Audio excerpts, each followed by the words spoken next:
The Great Cheese Riots, absurd moments in European food history and also known as the Nottingham Cheese Riot. The Great Cheese Riot, let us take a journey together back to those days. If you have your refreshments ready and are prepared for a pleasant trip, fasten your seatbelts. Our flight will last approximately 25 minutes. At times we will laugh, at times we will smile, and together we will immerse ourselves in those years. Now, if you are ready, fasten your seatbelts tightly. We are cleared for takeoff. It all began on October 2nd, 1766, during the city's annual Goose Fair.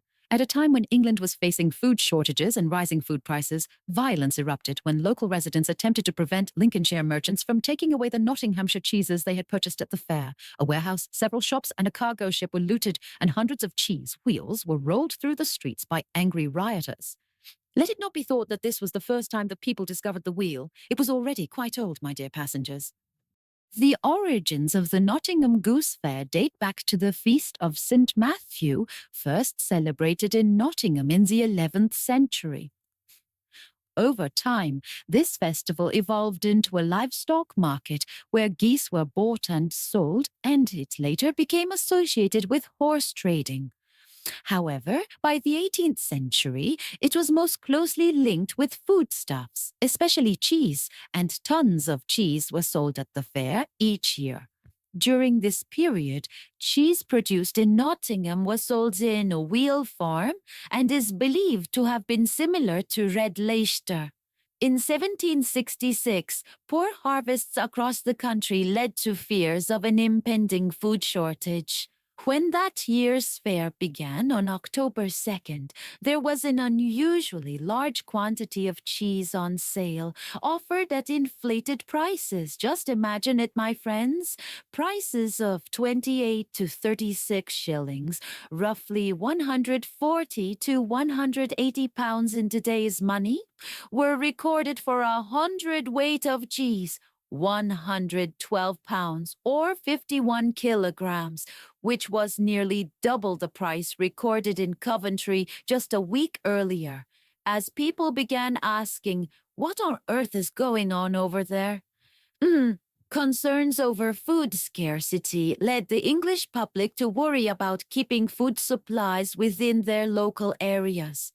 There were even cases where merchants were pressured and forced to sell their goods at pre-shortage prices.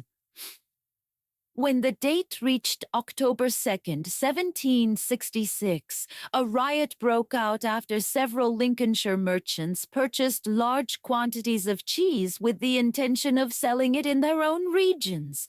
They thought they would stockpile it. But would the English people really swallow that? Soon after, the merchants were surrounded by a group of rough youths who demanded that the cheese not be taken away, but instead shared in Nottingham. Eventually, the dispute turned violent, and the rioters looted large amounts of cheese throughout Nottingham, almost as if saying, "That cheese is perfectly aged, brother. You're not leaving without a taste." Anyway, back to our story. Shop windows were smashed, and hundreds of cheese wheels were thrown and rolled through streets, including Wheeler Gate and Peck Lane. Children took it upon themselves to roll the cheeses through side streets, as if they were hoops in a game. Fortunately, the adults intervened, saying, "Hey, kids, this isn't a playground. Off you go home," much to the children's disappointment. At one point, Nottingham's mayor, Roby Swan, poked his head outside, wondering what on earth was happening in his city. He rushed out to disperse the riot and restore order, but was shoved by a rolling cheese wheel, knocked off balance, and sent tumbling to the ground himself. Some locals armed themselves and erected barricades in the city streets to prevent the merchants from taking the cheese away. A cargo boat near Trent Bridge was seized, and although its owner offered to pay the crowd or sell his goods at a reduced price, all the cheese on board was looted. After all, free cheese tastes sweeter than honey. A warehouse was attacked, and although its defenders eventually drove the crowd back with firearms, some of the cheese stored there was also stolen. The owner of the warehouse organized a mounted party to track down the cheese that had been taken to Castle Donington. A local magistrate sided with the people and refused to sign search warrants for houses in the village. In response, the party detained several local residents on suspicion of rioting and, demanding justice, beat them at the gate of the magistrate's house. Eventually, the party was driven off by a crowd of women and children throwing stones and, unable to recover the cheese, they were forced to withdraw. In Nottingham, the authorities requested military assistance to restore order. At the time, the city was a garrison town, and the 1st Light Horse Regiment of the British Army, together with infantry and cavalry from the Nottinghamshire militia, was deployed to suppress the riots. The troops opened fire on the rioting crowds, wounding several people and killing one. Meanwhile, a strange incident also occurred. William Eggleston of Carcolston was killed while standing beside a pile of cheese. His only crime was being unable to defend himself.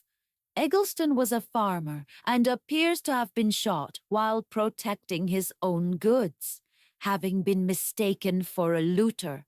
Several people were arrested and brought before magistrates in a private residence, but they were released after the rioters broke the windows and stormed the building. The unrest continued throughout the night. Violence in Nottingham persisted for several more days until the army restored order. For a time, wagons carrying cheese were organized into convoys and transported under armed guard. A local newspaper, the Leicester and Nottingham Journal, blamed the rioters for causing a cheese shortage in the city.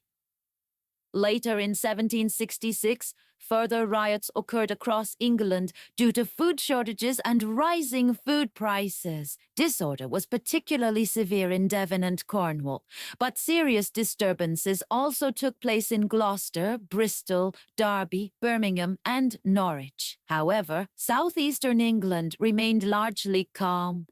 The 250th anniversary of the riot was commemorated in 2016 by Nottingham's mayor, Mohammed Saghir, in collaboration with a local cheese shop. You may be thinking, what a ridiculous riot. Yet this event did happen and went down in history as the Great Cheese Riot. So, how was our flight? Was it entertaining? We hope to share all our future flights with you, our valued passengers. And if we receive a like, we would be delighted to continue our journey right where we left off, heading toward another absurd historical event. Human history has seen great wars, Napoleon, Caesar, Hitler, but none of them ever knelt before a beaked, feathered enemy. Australia's geographical oddity. Given the vast size of the Australian continent, it is hardly surprising that some species exist only on this land. There were such creatures, spiders, snakes, kangaroos, and the undisputed top boss of this ecosystem, the emu, a monument of embarrassment that will never fade from memory, no matter how many years pass. Now, let us get to know the biological characteristics of emus together. According to Wikipedia, they are the second tallest living bird species after ostriches. They are endemic to mainland Australia and are the largest living birds on the continent. They are the only surviving member of the genus Dromaeus. Emus can grow up to 1.9 meters tall. They cannot fly, but they can walk long distances and, when necessary, run at speeds of up to 50 kilometers per hour. They can withstand weeks without food and feed on a variety of plants and insects. They do not drink water frequently, but when the opportunity arises, they consume large amounts of it. Let us witness this historical event together. On the Australian continent, the Great Depression and the wheat crisis erupted. Do not underestimate it as merely a matter of a few birds. This event caused quite a stir at the time. After the First World War, Australian soldiers returning home wanted to go back to their pre-war professions, farming. The economic shock of the 1929 crisis hit Australian farmers hard. The government allocated around 90,000 hectares of land in the west of the country to these former soldiers, land that was not particularly suitable for agriculture. However, there was an enemy the Australian government overlooked or chose to ignore: the emus. This region lay along the emu's migration route, and when breeding season arrived, they flocked there in great numbers. Until 1929, everything went smoothly. But that year, the Great Depression, which swept across the world, struck the farmers as well. Facing economic turmoil, the Australian government pressured farmers to produce more wheat and promised support in order to stabilize the situation. In the end, wheat prices collapsed, and the promised government aid never arrived. Anger was written all over the farmers' faces. By 1932, matters had completely spiraled out of control. On top of that, the ostriches they had underestimated, vast flocks of emus numbering up to 20,000, had migrated into the area. It was at this point that a series of strange events began. Now hold tight. Let's take a look at what happened when the Australian government underestimated the situation. Standing about 1.5 meters tall, highly athletic and extremely fast, these creatures were devouring much of the region's crops. What were they supposed to do? Starve? The areas they did not eat, they trampled, tearing holes in fences and causing serious damage. These riddled fences then created openings for other wild animals as well. At first, the farmers tried to fight back with their own means, but later, even with government involvement, military experience, and bounties placed on each bird killed, they still could not cope with these flocks. They all ran like greyhounds and hid like rabbits. Killing emus was nearly impossible. There were even locals who considered these animals sacred, and they were not entirely wrong. Their thick feathers either rendered bullets ineffective, or their incredible speed allowed them to escape gunfire altogether, almost as if they were saying, "That didn't hurt at all." Former soldiers, desperate to earn their bread money, entered their first clash on November 2, 1932. Near the Campion area, soldiers opened machine gun barrages on the birds. The result, however, was a complete fiasco. Despite the enormous amount of ammunition expended, only 50 emus were killed. On the second day, Major Meredith tried a new tactic. No more open attacks. This time they would approach stealthily and then fire. Yet they failed again, ending the day with just 12 dead emus. Were emus really as foolish as they seemed? Apparently not. They had developed their own defensive tactics. According to one soldier's report, the emus split into groups of 10 or 20, each group led by a leader. While the others raided the crops, the leader kept watch, and at the first sign of danger, they scattered over hundreds of meters within seconds. The army's situation was pitiful. No tactic could be compared to this kind of warfare. Moreover, since no such war had ever been fought in history, no amount of training proved useful. On the third day of the war, drawing on the experience of the first days, a new tactic was tried: mounting machine guns on trucks and chasing the emu flocks in order to kill them. Did it work? No. As soon as the emus heard the sound of the vehicles, they ran off as the soldiers tried to get closer, quickly moving out of range. Moreover, pursuing these birds across the terrain, aiming and firing was extremely difficult. Some of the vehicles even ended up in accidents. The soldiers, former soldiers, now newly minted farmers. These people who were given land were, in fact, professional soldiers. The soldiers of the past were now bird hunters. At one point, Defense Minister George Pierce began to see this whole affair as a publicity opportunity. "Look how strong our army is. It can handle anything," he kept boasting, praising the soldiers who were now declaring war on birds. Then, like a groggy child suddenly waking up from sleep, they abruptly sprang into action and began operation preparations. Major Meredith and his team handled the logistics: 10,000 rounds of ammunition, 2 Lewis machine guns. They looked as if they were heading out to hunt a dragon, not birds. The next stage was the raid conflict, the Campion raid. When the clash began, something strange happened, as if the birds were trying guerrilla tactics. Instead of staying together, they attacked separately in small numbers across different areas. The soldiers were so shocked, they were almost swallowing their tongues. Why aren't the birds standing side by side? How can this be? Words like "this is impossible" were flying through the air. Some improbable situations began to occur. The emus were fired upon with a machine gun mounted on the back of a truck, but due to the heavy shaking, not a single bullet hit its target. Then the driver, while chasing a bird, crashed into a tree. All of this shattered the soldiers' morale. What kind of war is this?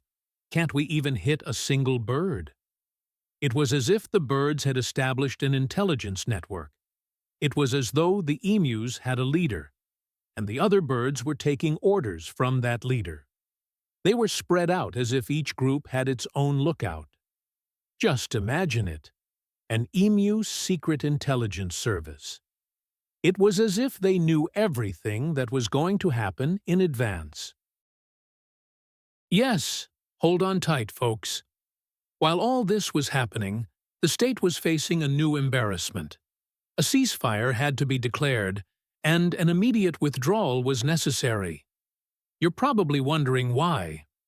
Because the Army's ammunition shortage and strategic failure had triggered this fiasco, leading directly to defeat. For Major Meredith, the war had turned into a complete humiliation. The emus' unexpected resistance stunned the soldiers. Despite thousands of rounds fired over 3 days, only a very small number of emus had been killed. On average, only 1 emu was hit for every 10 bullets fired.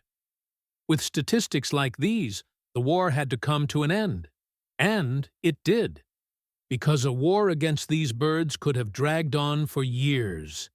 The Army was officially defeated. This fiasco became a subject of ridicule in the press. The government was thoroughly disgraced. The Minister of Defense was forced to deny that troops had even been sent to the region and ordered the soldiers to withdraw.